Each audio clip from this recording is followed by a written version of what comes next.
नमस्कार जोहार, मेरा नाम अभिषेक भारती है और आप टीवी 45 देख रहे हैं। फेसबुक स्क्रॉल करते करते मेरा जो अकाउंट है, उस अकाउंट को जब मैंने देखा तो मुझे एक चीज दिखी जो आज मैं आपके साथ साझा कर रहा हूं। मेरे फेसबुक में कम से कम 25 ऐसे लोग हैं जिन्होंने अपने नाम के आगे टाइगर लगा रखा है। मेरे फेसबुक में कम से कम 30 ऐसे लोग हैं जिन्होंने अपने नाम के पीछे क्रांतिकारी लगा रखा है। उनमें से एक भाई मेरे साथ हैं, इनको मैंने शुरुआती समय से झारखंड के लिए आवाज बुलंद करते देखा है। रिजवान भाई है मेरे साथ। रिजवान भाई, बहुत स्वागत है आपके टीवी 45 में। मैं जब ये बात बोल रहा था क्रांतिकारी वाली बात, तो आप मुस्कुरा रही हैं, लेकिन मैं सीरियस नोट में ये बात कह रहा हूं। मैं जब फेसबुक अपना स्क्रॉल करता हूं, कम से कम 20 लोग ऐसे जिन्होंने नाम के आगे आपको हटा करके, आपको तो मैंने स्ट्रगल करते देखा है, लेकिन कम से कम 20 लोग ऐसे हैं जिन्होंने अपने नाम के आगे क्रांतिकारी लगा रखा है। रिजवान अपने नाम के आगे क्रांतिकारी, चूंकि रिजवान खान लगाते, अंसारी लगाते, अहमद लगाते, कुछ भी लगाते, कुरैशी लगाते, कुछ भी लगाते तो समझ में आता। नाम के आगे अगर इतना ही था तो टाइगर का नहीं लगा, टाइगर रिजवान का नहीं हुआ। भाई आपके तो इधर इर्द गिर्द वाले सब टाइगर ही लगाते हैं, तो आप क्रांतिकारी कैसे हो लिए अलग से?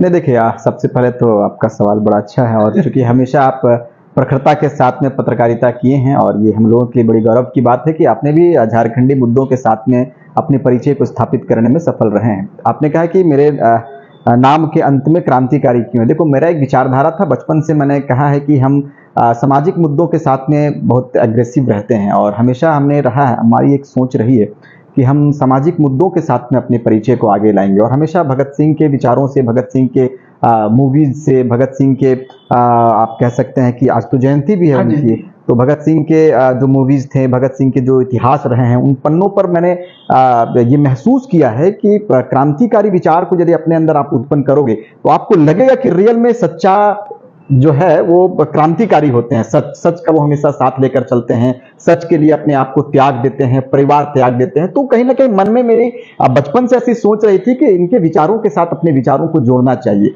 तो जब ये आंदोलन की शुरुआत हुई, तो जब हमने त्याग दिया सब कुछ को, मोह माया परिवार, अभी मैं एक हफ्ते से घर भी नहीं गया हूँ। अब तो आपने इत्तेफाकन फोन किया तो मुझे लगा कि बताना चाहिए दादा से कि मैं रांची में हूँ। किस्मत ऐसी थी कि आप रांची में थे, तो मुझे लगा कि बोलना चाहिए कि मैं अरगोड़ा साइड में ही था। इत्तेफाकन आपने कहा कि मुलाकात करनी है, तो चूंकि आप बड़े भाई हैं और मैं हमेशा बड़ों का सम्मान करता हूँ, तो विचारधारा मेरी उत्पन्न हुई कि मैं कम से कम उनके जैसा तो नहीं बन सकता, भगत सिंह के जैसा, महात्मा गांधी के जैसा, या शहीद जो भी क्रांतिकारी विचारधारा के जो हमारे स्वतंत्रता सेनानी थे, जिन्होंने अंग्रेजों के साथ लंबी लड़ाई लड़ी है और अपने शहादत को देने का काम किया है, तो मैं उनके जैसा बन नहीं सकता, लेकिन अगर छोटा सा भी जरा सा उनका सोच मेरे अंदर उत्पन्न हो जाए तो मेरा बेड़ा पार हो जाएगा।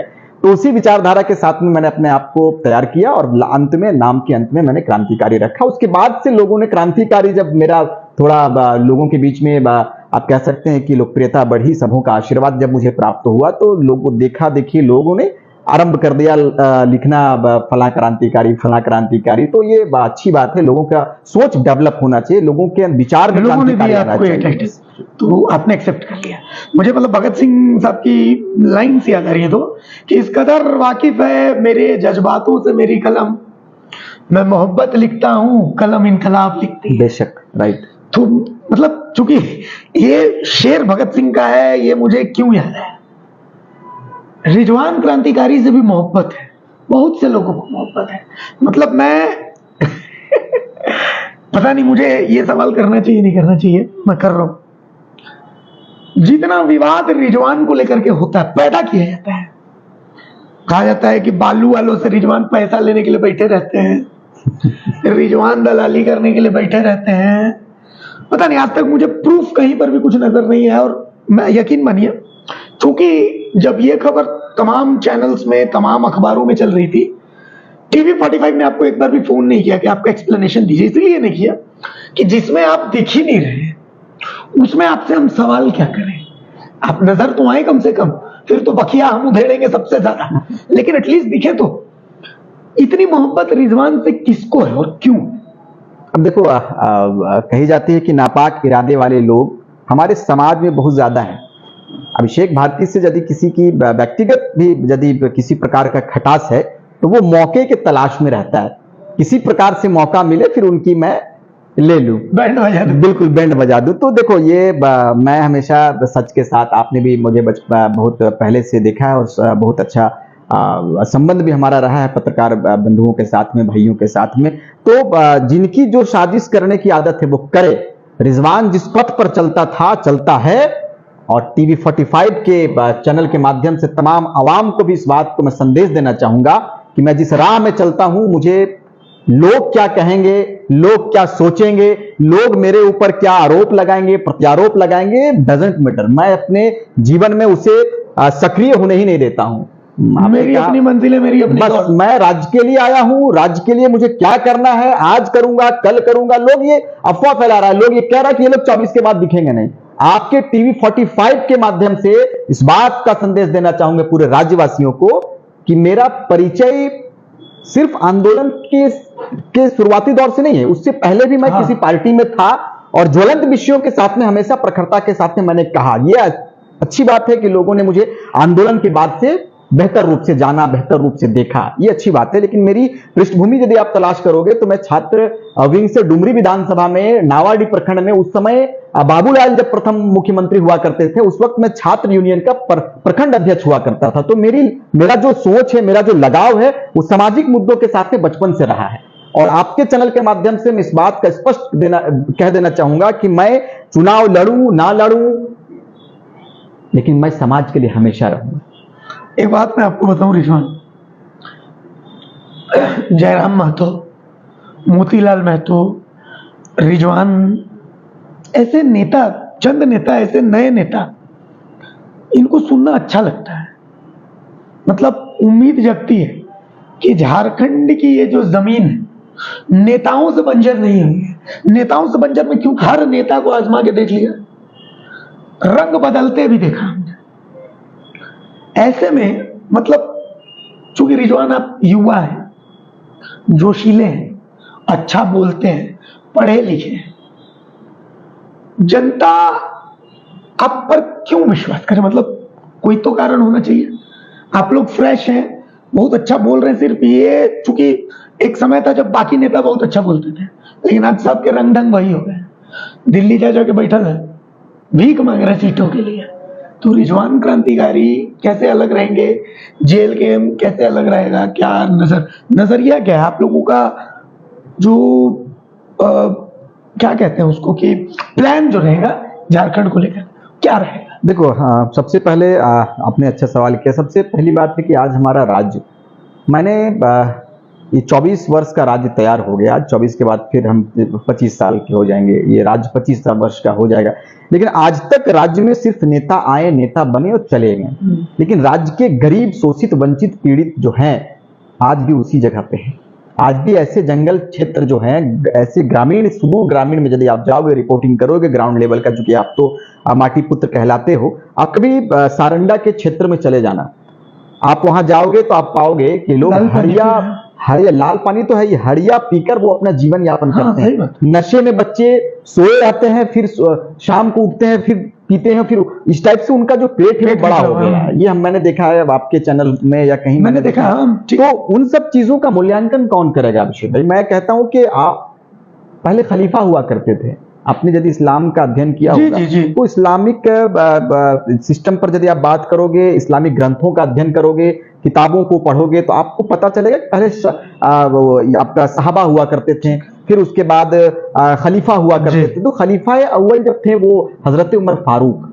तो उमर फारूक के जब आप किरदार को पढ़ोगे, उनके सिस्टम पर आप यदि मूल्यांकन करोगे, तो उनके कार्यकाल में जब उनका समय, जब खिलाफत जब उनको दी गई, खिलाफत आप एज ए नेतृत्व कह सकते हैं, जब उनको दी गई, जब अता किया गया, तो उस वक्त उनकी ये सोच थी कि मेरे खिलाफत में, मेरे कार्यकाल में कोई कुत्ता भी प्यासा ना रहे। वो रात के समय में चादर ओढ़कर भ्रमण किया करते थे। आज कहां गया वो सोच? आज हेमंत सोरेन जी की बात करें, चंपई सोरेन जी की बात करें, या पूर्व के मंत्रियों की बात करें, बड़े बड़े नेताओं की बात करेंगे, तो कहां गया वो दौर? कहां गया वो सोच? कहां गया? आज बड़े बड़े प्रॉपर्टी वाले नेता क्यों है? क्यों प्रॉपर्टी रहता है नेताओं का? इतना बड़ा बड़ा प्रॉपर्टी मैं देखता हूं कि बड़े बड़े रेंज रोवर में, बड़े बड़े फॉर्च्यूनर गाड़ियों में चलते हैं लोग। कहां से आता है भाई? हम आज तक लाल कार्ड से राशन उठा रहे हैं, कोटा में जाकर लाइन लगाते हैं, थंब लगाते हैं, नेटवर्क काम नहीं करता है, घंटों घंटों गांव की महिलाएं लाइन पर रहती है। तो ये राज्य का विभाजन का उद्देश्य क्या था, मैं ये जानना चाहता हूं। आज आपके चैनल के माध्यम से तमाम ऐसे हुक्मरानों से भी मैं सवाल करना चाहता हूं, प्रश्न करना चाहता हूं कि सर आपको इतनी बड़ी जनता ने, ये 3.25 करोड़ 3.5 करोड़ जनमानस ने आपको आशीर्वाद दिया है, नेता बनाया, ये आपका परम दायित्व बनता है कि आप सिस्टम पर काम करें। मेरी लड़ाई व्यक्तिगत किसी से लड़ाई नहीं थी, ना मुझे किसी पार्टी से सवाल करना था, किसी पार्टी से मेरी लड़ाई थी, ना किसी नेता से लड़ाई थी। लड़ाई हमारी सिस्टम से थी, लड़ाई व्यवस्था से थी। मैं शुरुआती दौर में आपके चैनल में मैंने कहा था कि मेरी लड़ाई, मेरी सोच व्यक्तिगत किसी से लड़ाई नहीं है, ना तो हेमंत सोरेन जी से है, ना और कोई बड़े बड़े नेता हुक्मरान से, किसी से नहीं है। आपके सिस्टम से लाचार है, आप सिस्टम आपके पास सिस्टम विहीन हो चुका है, आपके पास कोई सिस्टम नहीं है।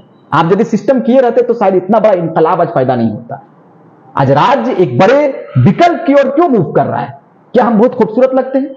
आज 4 दिन पहले भी आप मेरा शर्ट ये देखे होंगे, कल भी मैंने इसी शर्ट को पहना था, आज भी मैं इसी शर्ट को पहना। हमारे पास समय नहीं है, मैं 1 हफ्ते से घर नहीं गया हूं, मां फोन करती है कि कब आओगे, लेकिन हमारे पास समय नहीं कि मैं घर जाऊंगा। घर को त्यागना पड़ा, त्याग दिए। आज विकल्प की तलाश में पूरा राज्य है। अगर हम इस विकल्प को बेहतर बनाने में अभिषेक भाई थोड़ा सा भी यदि अपना रोल देते हैं, अपनी योगदान को देते हैं, तो हम समझेंगे कि हम एक सफल व्यक्ति हैं।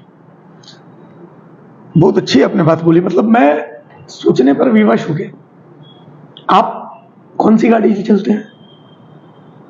मेरी तो खुद की कोई गाड़ी नहीं, आज तो भैया का क्रेटा या पता नहीं किया गाड़ी है, उनकी गाड़ी लेके आया। फिर हमारा एक सहयोगी है, स्कॉर्पियो उनकी है, फिर एक मित्र है। आपके पार्टी के अध्यक्ष को मैंने देखा, मतलब गाड़ी वो भी बदलते रहते हैं। नहीं, खुद की भी गाड़ी नहीं उनकी। नहीं मतलब जो भी है, लोग चलते हैं, आते हैं, बैठते हैं, फिर निकल जाते हैं। मतलब उसी तरीके का। अडानी अंबानी की भी गाड़ी हो तो आप लोग बैठ सकते हैं ना, किसी भी। हम मुझे देखो, मैं सफर को आसान करने के लिए, असल में मैं जब ऐसे हंस रहा था तो मनीष कश्यप नाम के एक बीजेपी नेता, हाँ मैंने देखा था, आप ऐसे हंसते हैं, लेकिन ऐसे सवालों पे आप हंसे नहीं तो क्या करें? मतलब मेरा यही सवाल है कि अगर अंबानी अंडानी भी आप लोगों को अगर ऐसी गाड़ी ऑफर करें तो बैठने से कोई गुरेज तो नहीं? ऑफर, एक ऑफर होता है नियत, जैसे होता है नियत गुने बरकत। मैं गांव में रहता हूं, आप भी गांव से बिलोंग करते हो। नियत गुने बरकत, यदि उनकी नीति और नियत गलत होगी तो मैं वैसे वाहन को त्याग दूंगा। मुझे वैसे वाहन की जरूरत नहीं, मेरे लिए ट्रेन बहुत अच्छा है। मैं धनबाद से यदि रांची आना होगा तो मैं 35 रुपया 70 रुपए का टिकट लूंगा और टीटी को प्रणाम करके आराम से आ सकता हूं। लेकिन वैसी नियत और नीति, जिनकी नियत मेरी गाड़ी, मुझे गाड़ी में बैठाने का मंशा यदि गलत हो तो मैं वैसे गाड़ी और वैसे वाहन को त्याग दूंगा। मेरा एक सवाल यह है, आप चूंकि अब एक राजनीतिक पार्टी से जुड़े हुए हैं, एक ऐसी राजनीतिक पार्टी जो चुनाव लड़ना चाहती है और झारखंड के अधिकांश सीटों पर वो अपना प्रत्याशी देगी, हमें अब तक का जो नजर आया है आप लोगों का जो विजन, लेकिन बीते कुछ समय से कुछ विवाद भी आप लोगों को घेर रहे हैं, आपके कुछ कद्दावर लोग साथ छोड़ रहे हैं। तो ऐसे में मतलब क्या नजर आ रहा है? कहीं ना कहीं आप लोग राजनीतिक रूप से बड़े राजनीतिक दलों के शिकार हो रहे हैं, या फिर आपस में ही महत्वाकांक्षाओं का टकराव हो रहा है? रिजवान को एज अ युवा नेता क्या दिख रहा है कि कहां गड़बड़ी हो रही है? गड़बड़ी तो हो रही है, इस बात से आप इनकार नहीं कर सकते। नहीं, देखिए सही सवाल है। देखो, आप जिनको पार्टी में रहना है, जाना है, विचार यदि देखो, मुझे लगता है कि कहीं ना कहीं देखो, ये तो है कि आप यदि किसी की दुकान को बंद करोगे, जो वर्षों से चला आ रहा है, जो राजनेता बना हुआ है, जो बड़े बड़े लंबे लंबे कारकेट में चलते हैं। देखो, अभी सायरन बज रहा है मंत्रियों का, ये राजधानी है, सायरन टाई टाई की सायरन चल रही है। तो ये लाव लश्कर, ये ताम झाम, एक संजय मेहता दुकान थोड़ी चला रहे थे। नहीं, मैं संजय मेहता जी की बात नहीं कर रहा हूं। मैं विशेष किसी एक व्यक्ति पर मैंने आज तक टिप्पणी किया ही नहीं है। आपने देखा है, मैं बिल्कुल दूसरे किस्म का वक्ता भी हूं, बात भी करता हूं, और बिल्कुल मेरा जो परिचय है, मैं किसी की आलोचनाओं पर विश्वास नहीं रखता। मैं आपको एक बात बताता हूं, कुछ विवाद भी आप लोगों को घेर रहे हैं, आपके कुछ कद्दावर लोग साथ छोड़ रहे हैं। तो ऐसे में मतलब क्या नजर आ रहा है? कहीं ना कहीं आप लोग राजनीतिक रूप से बड़े राजनीतिक दलों के शिकार हो रहे हैं, या फिर आपस में ही महत्वाकांक्षाओं का टकराव हो रहा है? रिजवान को एज अ युवा नेता क्या दिख रहा है कि कहां गड़बड़ी हो रही है? गड़बड़ी तो हो रही है, इस बात से आप इनकार नहीं कर सकते। नहीं, देखिए सही सवाल है। देखो, आप जिनको पार्टी में रहना है, जाना है, विचार यदि देखो, मुझे लगता है कि कहीं ना कहीं देखो, ये तो है कि आप यदि किसी की दुकान को बंद करोगे, जो वर्षों से चला आ रहा है, जो राजनेता बना हुआ है, जो बड़े बड़े लंबे लंबे कारकेट में चलते हैं, देखो अभी सायरन बज रहा है मंत्रियों का, ये राजधानी है, सायरन टाई टाई की सायरन चल रही है, तो ये लाव लश्कर, ये ताम झाम, एक संजय मेहता दुकान थोड़ी चला रहता है। नहीं, मैं संजय मेहता जी की बात नहीं कर रहा हूं, मैं विशेष किसी एक व्यक्ति पर मैंने आज तक टिप्पणी किया ही नहीं है। आपने देखा है, मैं बिल्कुल दूसरे किस्म का वक्ता भी हूं, बात भी करता हूं, और बिल्कुल मेरा जो परिचय है, मैं किसी की आलोचनाओं पर विश्वास नहीं रखता। मैं आपको एक बात बताता हूं, चूंकि चर्चा का विषय जेल गेम रहता है, जेबी केसेस, और मुझे रोड पर चलते एक आदमी ने ये ओपन चैलेंज किया। वो चैलेंज किया कि जेबी केसेस में एक नेता के अलावा दूसरे नेता का कद बढ़ने नहीं दिया जाएगा, आपको शर्त लगाना है, लगा लीजिए। रिजवान क्रांतिकारी जो तेजी से अगर बढ़ रहे हैं तो उनके पर काट दिए जाएंगे, उनको टिकट नहीं मिलेगा। क्या कहेंगे? अब देखो, ये तो कोर कमेटी और हमारे अध्यक्ष महोदय जी के ऊपर निर्णय है कि वो क्या करेंगे। सिर्फ अध्यक्ष महोदय मैं बता रहा हूँ, अध्यक्ष महोदय का भी कहीं ना कहीं, मान लीजिए पार्टी के वो अध्यक्ष हैं, तो उनकी भी कुछ दायित्व बनती है, उनकी भी अपनी एक सोच है। उस सोच के साथ में जब समन्वय समिति की बैठक होगी तो मुझे लगता है कि विचार बेहतर होगा, और बेहतर के लिए हम लोग आए हैं, तो सबसे पहले खुद के कमेटी के ऊपर बेहतर करना पड़ेगा, और मुझे उम्मीद है कि हम लोग बेहतर करेंगे। पार्टी को फोड़ने की साजिशें लगातार जारी है, और इस पर भी हम लोगों की एक टीम अलग से बनी है। मेरे को ये कहा गया, मैं आपको मतलब पब्लिक, मैं सिर्फ एक खास समुदाय की बात नहीं कर रहा। एक खास समुदाय को अगर आप हटा दें तो उसके बाद अगर आप बात करें तो जिस तरीके का मैसेज किया जा रहा है, एक नैरेटिव ऐसा सेट किया जा रहा है कि जिस पार्टी में जयराम महतो जैसे पढ़े लिखे नेता उसके केंद्रीय अध्यक्ष हैं, उस पार्टी में संविधान अंदर में नहीं है, सिर्फ वन मैन शो है। बाकी लोगों को बिल्कुल सही तरीके से साइडलाइन कर दिया जा रहा है। जो भी एक आपके अध्यक्ष के कद के बराबर पहुंचने की कोशिश भी करेगा, उसको साइडलाइन कर दिया जाएगा। आप अगर पहुंचने की कोशिश करेंगे, आपको साइडलाइन कर दिया जाएगा। उस मतलब कुछ लोगों ने तो मुझे ओपन चैलेंज कर दिया कि अगर रिजवान क्रांतिकारी को टिकट मिल जाएगा, हम अपना मूंछ मुड़वा देंगे। अब चलिए, ये वक्त का इंतजार रहेगा, हम अभी से क्या बताएं, आपकी क्या हमारे दिल में है, आपकी इच्छा, वक्त आने पर बता देंगे हम तुझे आसमां, हम अभी से क्या बताएं, क्या हमारे दिल में। मेरी महत्वाकांक्षा है मैं चैनल का मालिक बनूं, मेरी महत्वाकांक्षा है कि मैं मतलब बढ़िया पैसा कमाऊं, आज पैशन में घूमता हूं, अच्छा, कल बुलेट खरीदूं। मैं तो रिजवान की भी तो महत्वाकांक्षा कुछ देखो, हमने राज्य के बेहतरी के लिए आगे आया है, और यदि ऐसी अफवाहें कोई आम कर रहा है तो मुझे लगता है कि ये बेबुनियाद विषय है, और कोई वन मैन बन के राज्य का नेतृत्व नहीं कर सकता है। मैं ठीक है, भले ही मैं एक विधानसभा जीत सकता हूं, लेकिन इस पूरे राज्य को चलाने के लिए कम से कम 42 विधायक चाहिए। तो उसके लिए एक बड़े कारवां की जरूरत पड़ती है, बड़े टीम की आवश्यकता पड़ती है, और हम लोग टीम को बेहतर बनाने के लिए विषय भाई लगातार संघर्षशील है, संघर्षरत है।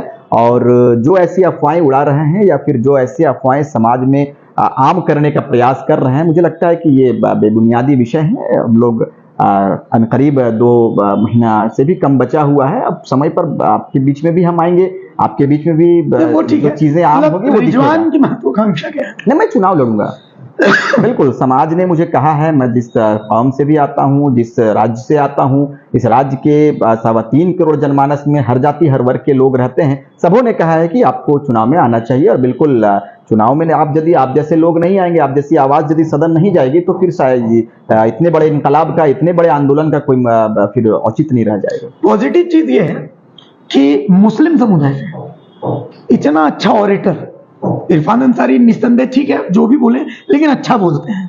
उसके बाद मैं रिजवान को देखता हूं, इतना अच्छा बोलते हैं। रिजवान जैसे नेता की जरूरत हर पार्टी को होती है, हर पार्टी को होती है। तो मतलब कहीं और भी भविष्य रिजवान को अगर लगे कि मेंटलिटी मैच कर रही है, इस तरीके की चीजें, तो भविष्य कहीं और भी देखेंगे क्या? नहीं, मैं अभी विचार उन सब चीजों पर मैं जाता नहीं हूं। मेरी एक ही एम है कि इस राज्य की बेहतरी कैसे हो। मैं जिस क्षेत्र से आता हूं सर, मैंने आपको कहा था, आप चूंकि धनबाद से बहुत पुराना रिश्ता आपका रहा है, आपने देखा होगा कि जब हमारे कोलियरी में, जब हमारे खदानों में ब्लास्टिंग होता है ना, तो ये घर की दीवारें हिल जाती है, और मुझे लगता है दरार आ गया। हमारे घर में आओगे तो देखोगे दरार आ गया है। मेरा ससुराल है, मुझे पता है। दरार दीवारों में नहीं, कब गिरेगा, ये दरार दिल में है। कि इस दरार को आज हम बेहतर नहीं कर पाए, तो इस राज्य में दरार पैदा हो गया है। आप देख लो, आज बड़े बड़े लीडर जो कल व्यवसायी थे, आज धनबाद का वो लीडरशिप करने के लिए करोड़ों करोड़ रुपया का दाव खेल रहे हैं, लगातार दिल्ली का आना जाना। तो भाई कहाँ गया वो राज्य का सपना, कहाँ गया? हम बिरसा हमारे पीछे हैं, ये बिरसा जी हैं, ये भगवान का लक़ब हम लोगों ने दिया था, भगवान का दर्जा इनको दिया कि ये भले ही इंसान थे लेकिन ये मानव के शक्ल में देवता थे।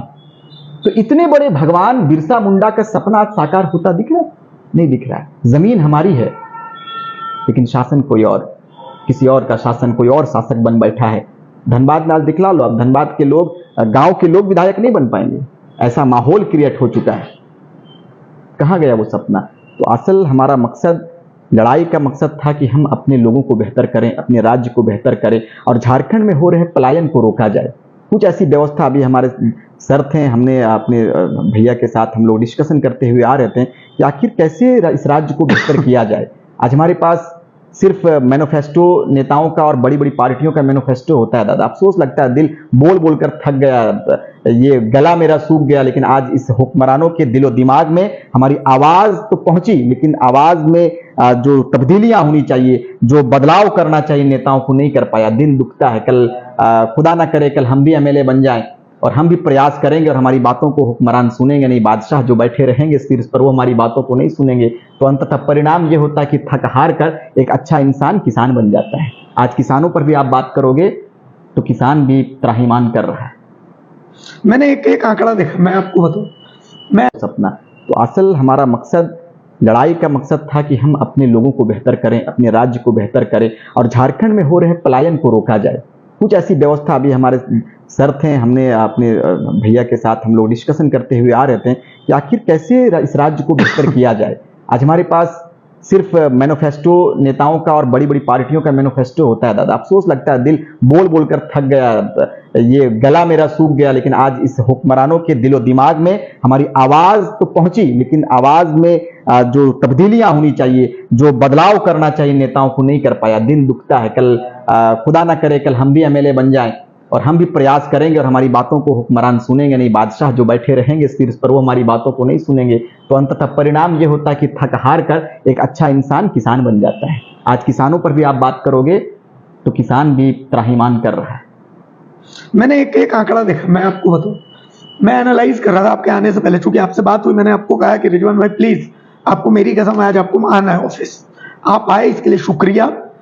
लेकिन मैं एनालाइज कर रहा था कि भाई धनबाद और उसके इर्द गिर्द के इलाके, तो मैं सोच रहा था कि रिजवान के लिए सबसे अच्छी विधानसभा कौन सी हो सकती है। देखो, धनबाद देखा मैंने, मुझे लगा ना, बाघमारा देखा मैंने, मुझे लगा ना, डुंगरी देखा मैंने बोला ना उधर ठीक है कोई बात नहीं। फिर मैंने देखा झरिया, मैंने बोला ना। फिर मुझे सबसे मुफीद जो आपके लिए लगी विधानसभा आंकड़ों के हिसाब से वो लगी टुंडी। मतलब कोई भी अगर ABCD का ज्ञानी है और जो राजनीतिक स्थितियां चल रही है, जनता, सत्ता, विपक्ष, A पक्ष B पक्ष सबसे नाराज है, सबको देख चुकी है, सबको पता चल चुका है जनता को कि लोग रंग बदल लेते हैं। तो ऐसे में टुंडी विधानसभा आपके लिए बिल्कुल परफेक्ट होगी। तो अगर मैं 1 मिनट हाइपोथेटिकली मान लेता हूं, मैं अगर आपकी पार्टी का अध्यक्ष रहता ना, मैं बोलता रिजवान जाओ टुंडी से लड़ो, ठीक है। तो क्या टुंडी लड़ सकते हैं? हाँ बिल्कुल, हमारा गृह क्षेत्र रहा है, गृह क्षेत्र है और बिल्कुल टुंडी जहाँ पहले घर होता है उस जगह से पहले किस्मत को आजमाना चाहिए। मुझे यदि दायित्व दिया जाता है, यदि मुझे टिकट मिलती है तो बिल्कुल चुनाव लड़ेंगे। बिल्कुल, हमारा और जयराम जी का दोनों का सेम विधानसभा है, सेम लोकसभा है, सेम जिला है।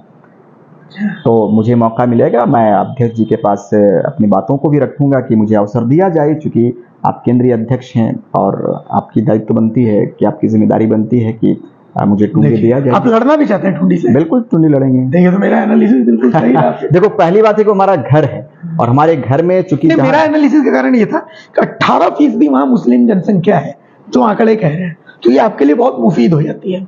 तो मतलब उस हिसाब से भी मुझे ऐसा लगा कि सबा अहमद जी वहां पर 2 बार रहे हैं, कारा मंत्री रहे हैं, तो मुझे लगता है कि वो बेहतर है। बाकी जहां से कमान दिया जाएगा, जहां से जिस क्षेत्र से चुनाव लड़ने की जिम्मेदारी दी जाएगी, मुझे लगता है कि उस पर हम लोग खरा उतरने का काम करेंगे। एक आखिरी सवाल, बीजेपी में मैं देख रहा हूँ 5-5, 7-7 मुख्यमंत्री झारखंड आकर के कैंप कर रहे हैं। दूसरी तरफ देख रहा हूँ भैया भाभी, हेमंत भैया भाभी दोनों लगे हुए हैं और जंग जोरदार चल रही है। इन सब के बीच में आप लोग अपने आप को कहां पा रहे हैं?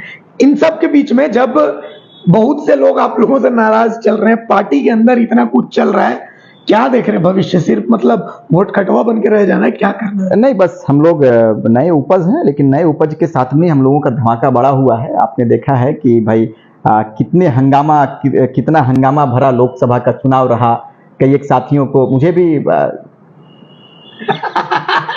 रास्ता दिखा दिया गया, जब भी जीवन में हमने सोचा भी नहीं था कि मुझे कारा वहां जाना होगा। तो खैर बहरहाल तो वो पूरा हंगामा भरा रहा, लेकिन उस हंगामे में मुझे बड़ा अनुभव प्राप्त हुआ, मुझे बहुत सारा एक्सपीरियंस हासिल हुआ। प्यार करने वाले लोग मिले आपको? बिल्कुल, इतनी सारी मोहब्बतें मुझे मिली, इतना प्रेम लोगों का मिला, आशीर्वाद मिला, दुआएं मिली। तो इससे बड़ी चीज उपलब्धि कुछ नहीं हो सकती। आज राज्य के सारे लोग, आप लोगों के आशीर्वाद से, अब तमाम पत्रकार बंधुओं के आशीर्वाद से रिजवान क्रांतिकारी को बकायदा नाम, फेस, ये बड़ी अच्छा, एक और बहुत इंटरेस्टिंग बात, जब मैं ये इंटरव्यू का लिंक आपको सेंड करूंगा, इसके कमेंट जरूर पढ़िएगा।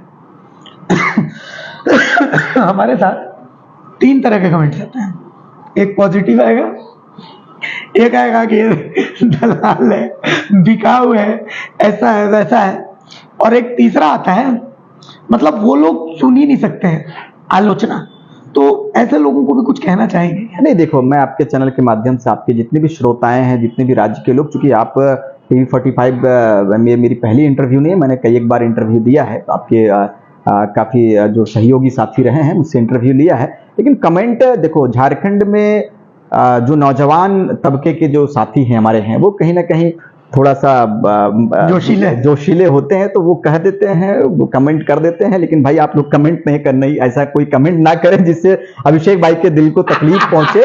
लेकिन फिर भी मैं निवेदन करूंगा आप लोगों से कि हम लोगों का हिम्मत, हम लोगों का हौसला अफजाई करें, हम लोगों को आशीर्वाद दें, और खास करके अभिषेक भाई की सेहत की हम लोग बेहतर कामना करते हैं। लेकिन हमेशा प्रखरता के लिए जाने जाते हैं अभिषेक भाई, और हमेशा आंदोलन रत रहते हैं। भले ही ये इनका पत्रकारिता क्षेत्र रहा है, भले ही टेलीविजन में ये बेबाक तरीके से कहते हैं, इससे पहले भी जिस चैनल में थे इनकी बेबाकियत पर लोगों ने कहा था कि भाई एक बेटा है, गांव का बेटा है, जो निकलकर पूरे प्रदेश में कोहराम मचाया है। और इन्हीं लोगों से हम लोगों ने भी सीखा है, और ईश्वर ने ऐसा मौका दिया, ऐसा अवसर मुझे प्राप्त हुआ कि आज राज्य के बीच में है। आशीर्वाद की अभिलाषा हूं, आशीर्वाद भी मांगता हूं आप लोगों से। इस बार हम लोगों को यदि मौका मिले तो आप तमाम बंधुओं का साथ चाहिए, सहयोग चाहिए, और फिर एक बेहतर लीडरशिप के साथ में हम लोगों का जो धमक होगा वो विधानसभा में होगा, और बेहतर झारखंड को एक बेहतर दिशा देने के लिए हम लोग संघर्षशील रहेंगे, और झारखंड में वही बिरसा की धरती को बनाएंगे, वही तिलका मांझी, नीलांबर पीतांबर से कुतुबुद्दीन अंसारी और तमाम जो वीर शहीद थे, जिन्होंने एक बेहतर समाज का और एक बेहतर झारखंड का परिकल्पना किया था, एक बेहतर झारखंड की सोच के साथ में अपने आंदोलन को किया था, उनके सपनों का झारखंड हम लोग बनाने की पूरी कोशिश करेंगे। चलिए, बहुत शुक्रिया रिजवान। रिजवान है, युवा खून है, युवा खून को मदद कीजिए, कम से कम इनको सुनिए, सुन करके अच्छा लगता है। बहुत कम ऐसे नेता हैं जिनको सुन करके अच्छा लगता है। बाकी तो झारखंड में नेता भगवान भरोसे हैं ही, तो झारखंड को सहारा भगवान का ही है। विधानसभा चुनाव सर पर है, आप लोगों को तय करना है आपको क्या करना है, और आपसे ज्ञानी कोई नहीं है, क्योंकि आप जनता है, जनार्दन भी आप ही हैं। फिलहाल इजाजत दीजिए, नमस्कार, जोहार।